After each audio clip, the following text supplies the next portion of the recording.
지금 예배의 회복에 관해서 계속해서 설교를 해오고 있습니다. 맨 처음은 예배의 본질이었어요. 무엇을 예배할 것인가에 대한 내용이었습니다. 그리고 지난주에는 예배자의 자세였어요. 어떻게 예배할 것인가, 어떤 자세로 예배할 것인가에 관한 내용이었습니다. 그리고 오늘은 예배의 요소, 무엇으로 예배할 것인가에 대한 내용이고요. 다음 주는 예배의 형식, 어떤 순서로 예배할 것인가에 대한 내용입니다. 오늘 본문은 성찬에 관한 본문입니다. 근데 오늘 제가 드릴 말씀은 조금 전에 말씀드렸던 것처럼 예배의 여러 가지 요소에 대해서 말씀드리고자 합니다. 예배는 여러 가지 요소가 있습니다. 어떤 것들이 있죠? 기도가 있고요. 찬송이 있고요. 또 뭐가 있죠? 설교가 있고요. 성찬이 있고요. 황금 봉헌이 있고요. 신앙 고백이 있고요. 뭐 광고도 있고요. 축도도 있고요.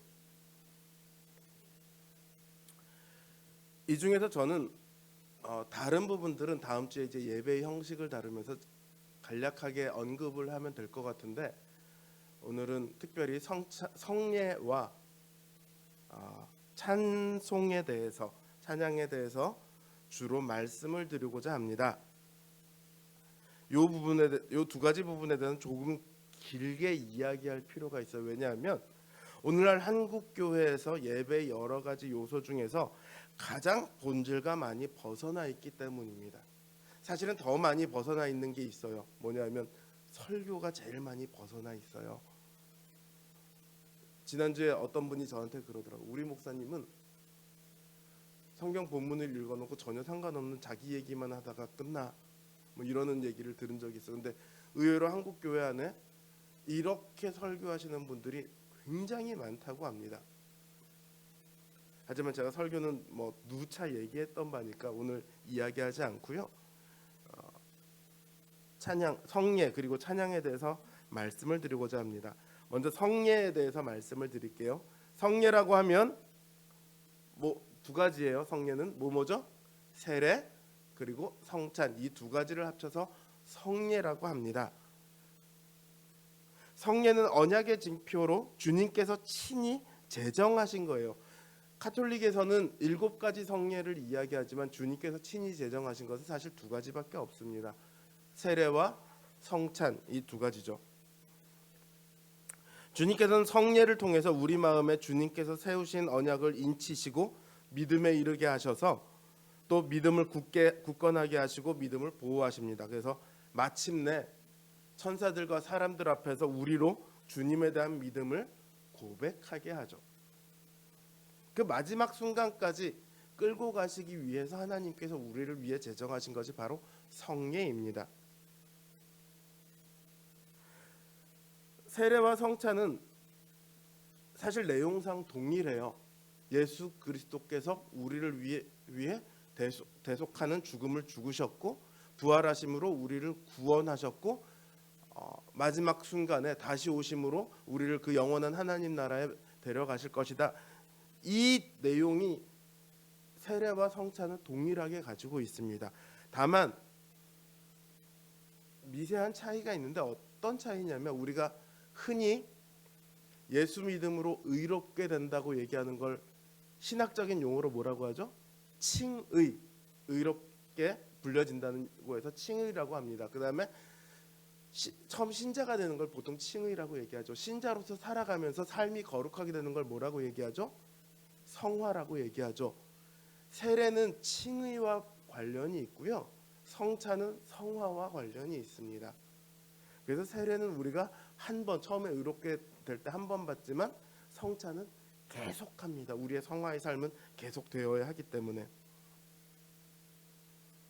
자, 이 중에 세례에 대해서 먼저 말씀을 드리면 세례는 기독교 내에서 논란이 있어요. 유아 세례에 대한 논란도 있지만 그거는 빼고 어떤 논란이 있습니까? 침례냐 세례냐 이거에 대한 논란이 있어요. 여기 대해서는 좀 명확하게 해야 할 필요가 있습니다. 침례는 세례를 할 때 물에 푹 잠기게 세례를 하는 게 침례죠. 세례는 그리고 물 위에 물을 뿌리는 게 세례입니다. 어떤 방식이 맞을까요? 성경은 두 가지 방식이 다 맞습니다. 세례의 방식으로는 침례나 세례나 어느 쪽이든 상관은 없어요. 그 교회가 얼마든지 선택할 수 있습니다. 그런데 어디서 논란이 생기냐면 성경에 세례라고 번역되어 있는 것을 침례라고만 번역해야 된다 이렇게 주장하는 분들이 있어요. 실제로 그렇게 번역되어 있는 성경도 있습니다. 근데 저는 거기에 대해서는 동의할 수 없어요. 세례에 해당하는 헬라어는 밥티조라는 단어입니다.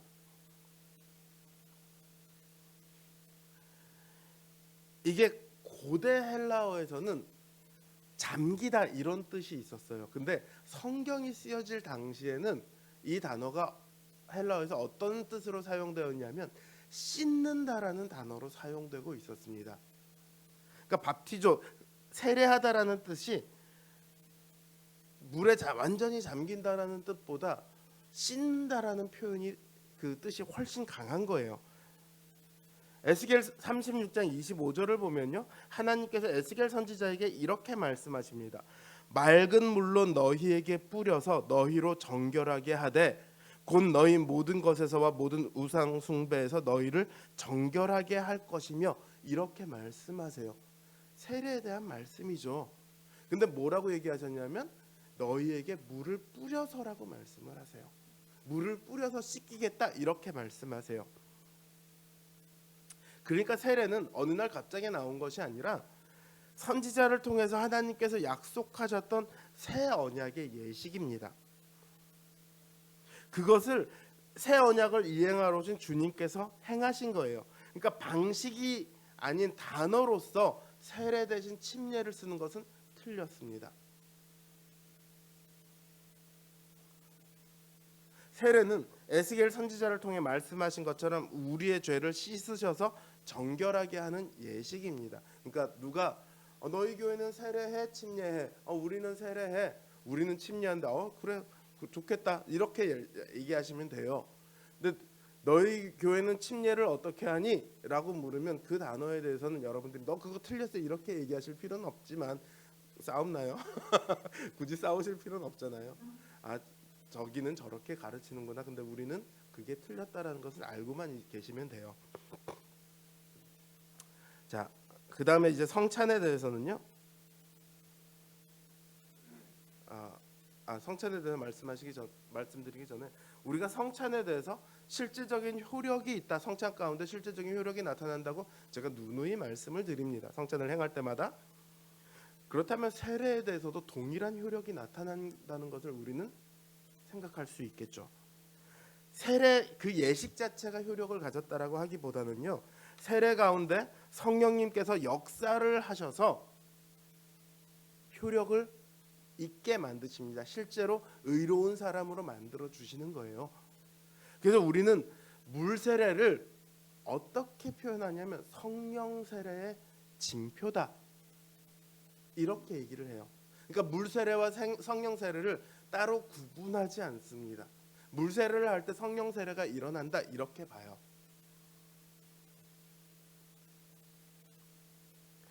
근데 순복음이나 이런 쪽에서는 물 세례와 성령 세례를 완전히 구분을 합니다. 너 물 세례 받았어? 성령 세례는 또 다른 하나의 단계가 있는 거예요.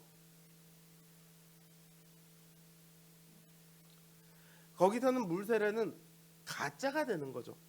형식적인 그냥 아무것도 없는 교회에 등록하는 하나의 식일 뿐인 거죠. 우리는 물 세례를 가짜라고 치부해서는 안 됩니다. 가볍게 치부해서도 안 되고요. 그냥 하나의 예식에 불과하다 이렇게 생각해서도 안 됩니다.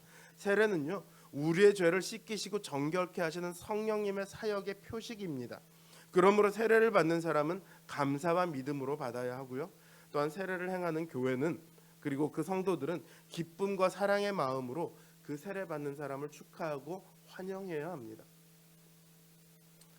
자, 이제 성찬에 대해서 또 말씀드릴게요. 성찬은 우리가 가급적 매달 한 번씩 거행하려고 합니다. 지난달에 못했고, 이번 달에 아직 못했는데 다음 주도 못할 것 같아요. 다음 달에나 해야 될 것 같습니다.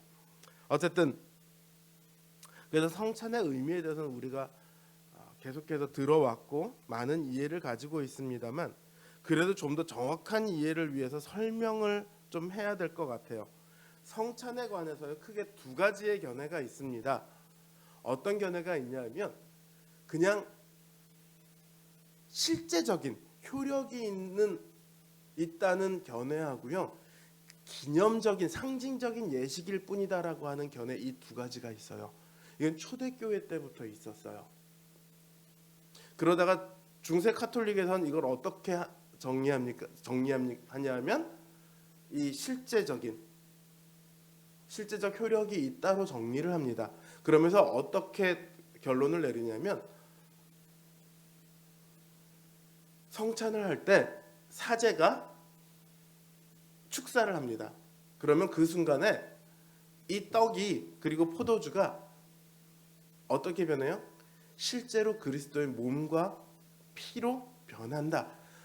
겉모습은 그대로 떡과 포도주지만 실제로는 예수 그리스도의 살과 피로 변한다. 이렇게 여깁니다. 그래서 이 살과 피에는 뭐가 있냐면 사람을 의롭게 하고 거룩하게 하는 능력이 들어있어요.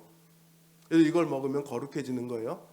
문제가 생기죠. 자, 천주교에서 하는 그 떡 모양 아세요? 동그란 납작한 동전 같은 거, 얇은 거, 그거 이렇게 사제가 이러고 있으면 앞에 딱 놔줘요. 포도주는 그 당시에 포도주는 안 나눠줬어요.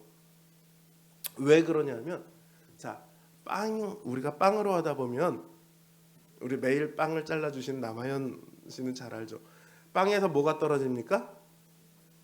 빵 부스러기가 떨어지죠. 자, 사제가 축사를 했어요. 빵이 이제 거룩한 예수 그리스도의 살이 됐어요. 거룩하게 하는 능력이 있어요. 여기서 빵가루가 떨어졌어요. 쥐가 와서 그걸 먹었어요. 그럼 이 쥐도 거룩해지냐? 그들은 거룩해진다라고 생각을 했어요. 그래서 아예 가루가 떨어지지 않도록 그 과자처럼 이렇게 만들어버린 거예요. 떡은 이렇게 해결했는데 포도주는 마시다가 흘리면 어떡하냐? 또 그걸 핥아먹은 쥐도 거룩해질 수 있지 않냐? 그러니까 아예 주지를 않았어요. 사제들만 포도주를 나눴어요. 평신도들에게는 포도주 자체를 주지를 않았어요. 이걸 화채설이라고 그래요. 될 화자 몸채자, 그리스도의 몸이 된다 해서 화채설이라고 합니다. 근데 이 화채설은 기본적으로 예수 그리스도의 살과 피를 실제로 계속해서 찢는 효과가 있는 거잖아요. 그래서 기본적으로 제사 예배가 제사인 거예요. 제사의 연속이에요. 그래서 사제들은 누가 되냐면 제사장이 되고 예수 그리스도는 매번 희생 제물이 되십니다. 그래서 천주교의 예배를 뭐라고 하죠? 미사라고 하죠. 미사라는 뜻은 제사라는 뜻이 들어있어요. 우리가 크리스마스 할 때 그 마스가 미사라는 단어에서 왔다고 하더라고요. 자, 어쨌든 그러니까 여기서 사제들은 누굽니까? 제사장이에요. 평신도들은 그냥 일반 회중이에요. 제사장들과 평신도의 교회가 둘로 갈라지는 거예요. 교회 안에 계급이 생겨버린 거죠. 그래서 종교개혁자들이 이걸 극렬하게 반대를 했어요. 실질적인 효력 자체를 모두가 다 반대했느냐? 그렇진 않아요. 물론 그 종교개혁의 3대장이 있습니다. 찌빙글리가 있고 루터가 있고 칼빈이 있는데, 찌빙글리는 아예 다 반대해버렸습니다. 야, 그냥 기념으로만 해. 이거 효력이 있다고 하니까 저 뭐야? 저 꼴 보기 싫어. 저렇게 되는 거, 저렇게 되면 안 돼. 우리는 아예 기념으로만 하자. 이렇게 합니다. 루터는요, 그런 찌빙글리와 격렬하게 대립합니다. 그리스도의 살과 피의 효력을 없앨 수 없다는 거예요. 그거는 주님께서 우리를 위해 제정해 주셨는데 거기 아무런 효력이 없다면 그게 무슨 의미가 있냐? 그건 말도 안 된다. 이렇게 나오죠. 그게 어느 정도로 격렬하게 대립했냐면 마르부르크라는 곳에서 회담을 합니다. 종교개혁자들이 다 모여서요. 지금 천주교는 하나인데 쯔빙글리를 따르는 사람들이 있고 루터를 따르는 사람들이 있고 또 그 외에 종교개혁 언저리에 있는 사람들이 또 있어요. 다 뿔뿔이 흩어져 있단 말이에요. 그러니까 우리가 이걸 하나로 합치자라고 해서 회담을 해요. 그래서 이거 오케이, 이거 오케이, 오케이, 오케이, 오케이 다 합의를 합니다. 근데 마지막 하나에서 합의가 안 돼요. 뭐냐면 성찬이었어요. 루터는 그거는 절대로 놓칠 수 없다. 이거는 예수 그리스도의 살과 피다. 이렇게 하죠. 그래서 루터는 이 성찬에서 그러면 어떻게 그게 살과 피가 되냐? 너도 화채설이냐? 그랬더니 그건 아니다. 저 천상에 계시는 예수 그리스도의 살과 피가 우리가 성찬을 할 때 이 떡과 포도주에 직접 임재하신다. 어떻게 임재하시냐면 비공간적으로.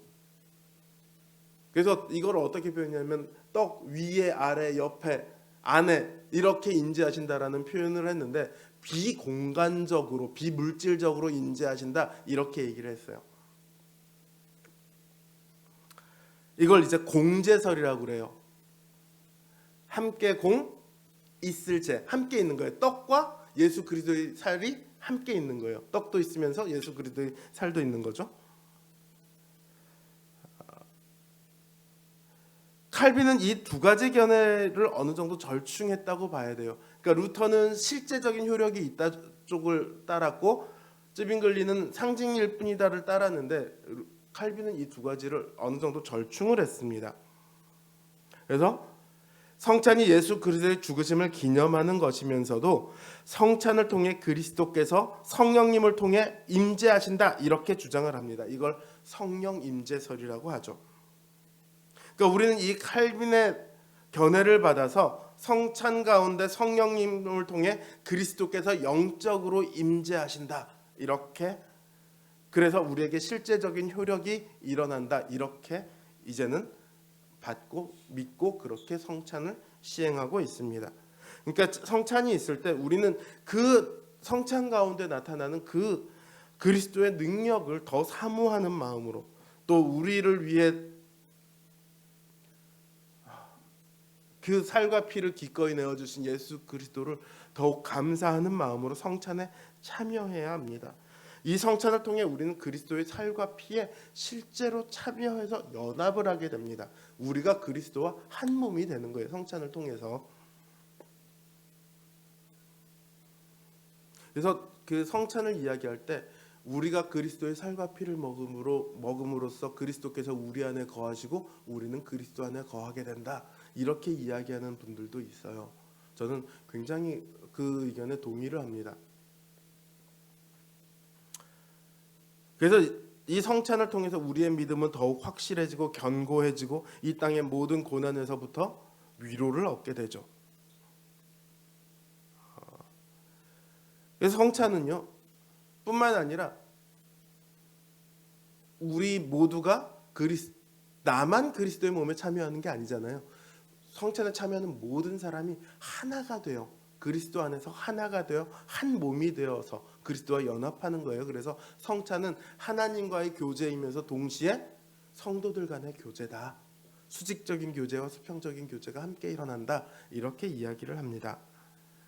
그래서 성찬에는 하나님 사랑, 이웃 사랑이라는 율법의 모든 정신이 다 들어가 있다고 말을 해요. 자, 이제 찬양에 대해서 말씀을 드리고자 합니다. 요즘 찬양하면 세 개로 구분해요. 어떻게 구분하죠? 찬송가, 그 다음에 옛날 복음송가, 요즘 CCM 이렇게 구분해서 얘기들을 하더라고요. 저는 그 구분에 대해서 사실은 뭐 편의상 그렇게 구분을 하지만 그렇게 구분하는 것에 대해서 좀 반대하는 입장입니다. 지금 찬송가를 보면요, 옛날에 복음송가였던 게 있어요.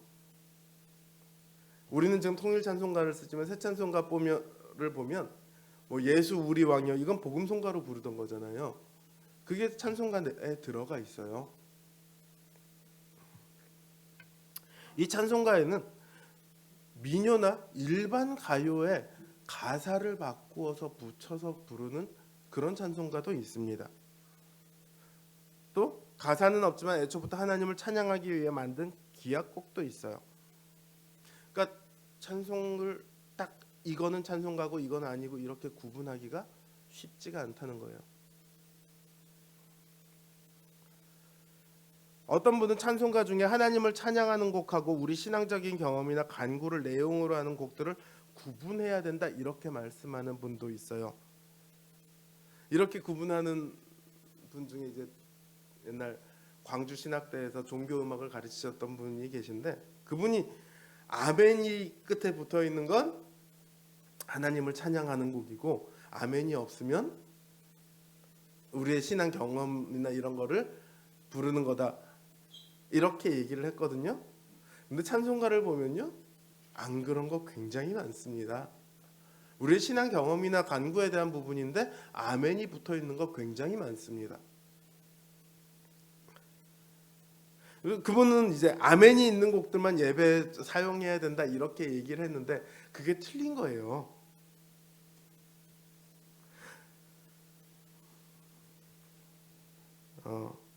원래 아멘은요, 초기 기독교에서는 시편으로 찬송가를 만들어서 불렀어요. 그러니까 시편은 성경이잖아요. 끝에 아멘을 붙였습니다. 그러다가 종교개혁 이후에 개신교 찬송가들은요, 아멘을 넣지를 않아요. 아멘을 다 빼버렸어요, 거기서. 그러다가 19세기 들어서 영국에서 고금 찬송가라는 찬송가를 펴내면서 모든 찬송에다가 아멘을 다시 붙입니다. 근데 1925년에 20년경에 이게 잘못되었다는 걸 인식을 하게 돼요. 어떤 점에서 잘못이 되었냐면, 찬송은 우리가 하나님 앞에 주신 은혜에 대해서 화답을 하는 거란 말이에요.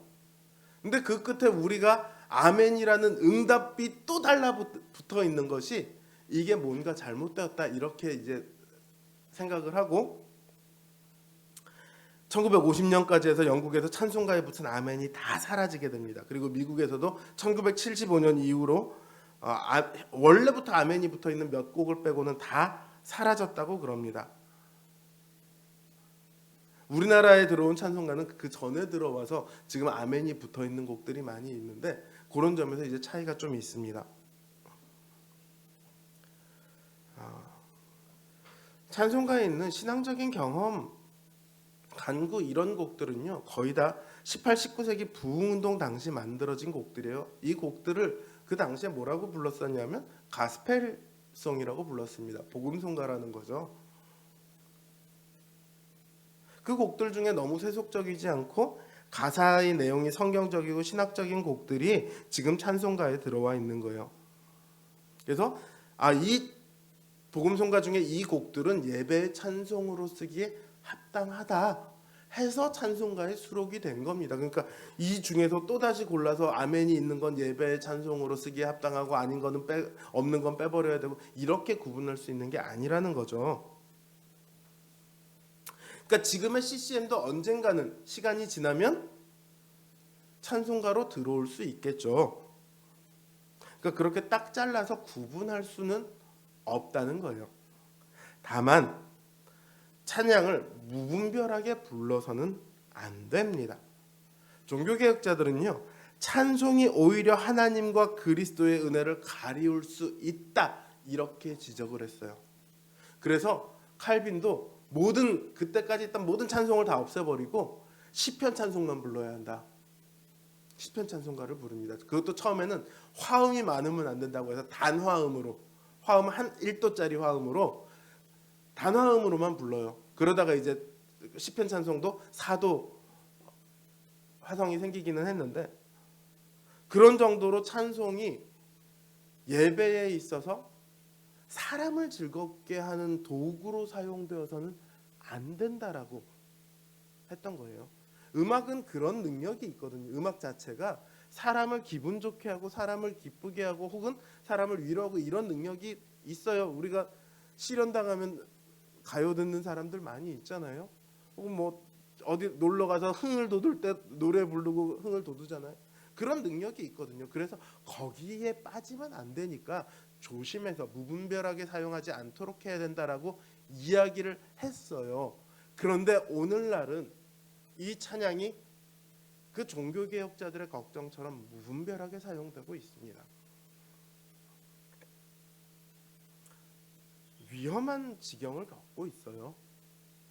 오늘날 열린 예배라고 흔히 부르는 예배들이 있습니다. 이 열린 예배는요, 원래 미국에서 구도자 예배라는 것에서 시작했어요. 구도자 예배는 뭐냐면 구도자, 도를 구하는 사람들, 그래서 불신자들 중에 데리고 와서 야, 너 한번 와봐, 우리 같이 들어보자, 이러는 사람들을, 그 불신자들을 구도자라고 얘기하는 거예요.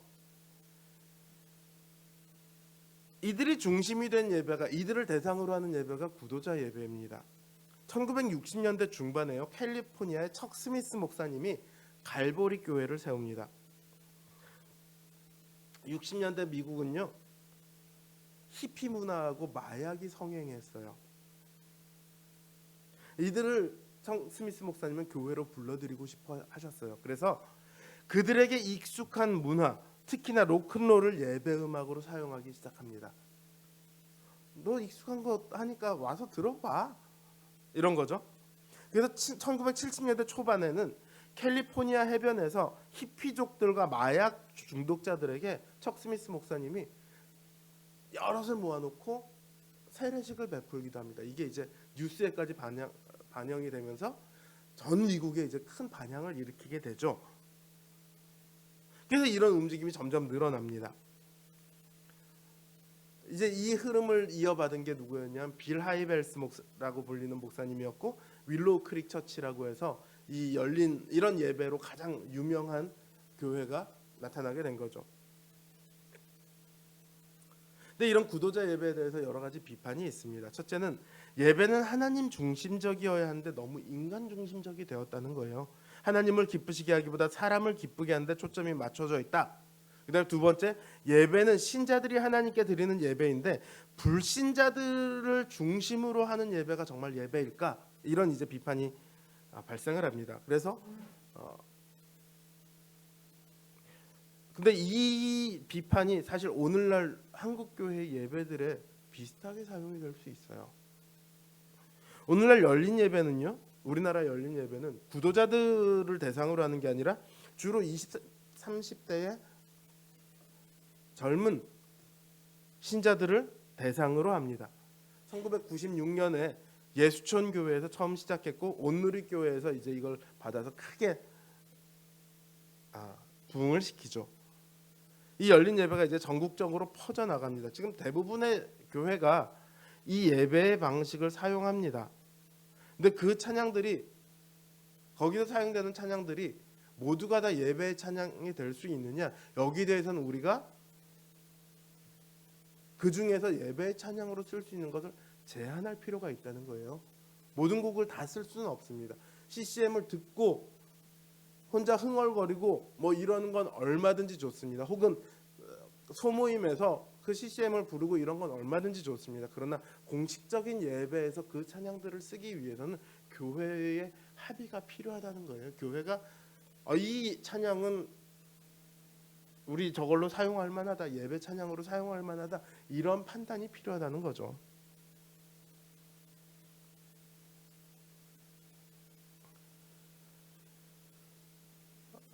이런 점에서 아무런 복음성가나 CCM을 지금 예배 찬양으로 사용하고 있거든요. 야, 이 노래 좋더라, 사용하자.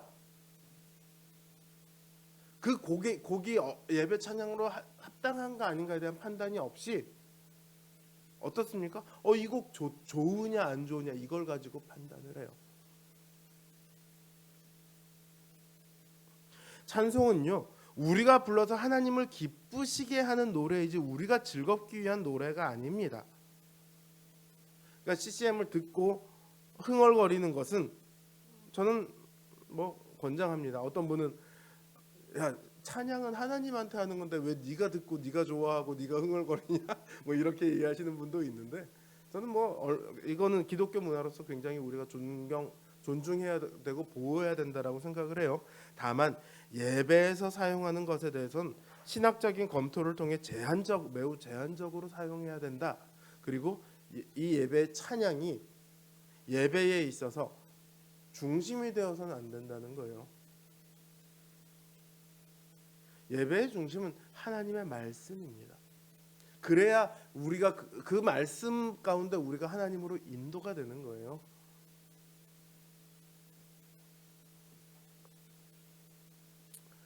오늘은 예배의 요소 중에서 특별히 성례와 찬양에 대해서 제가 말씀드렸습니다.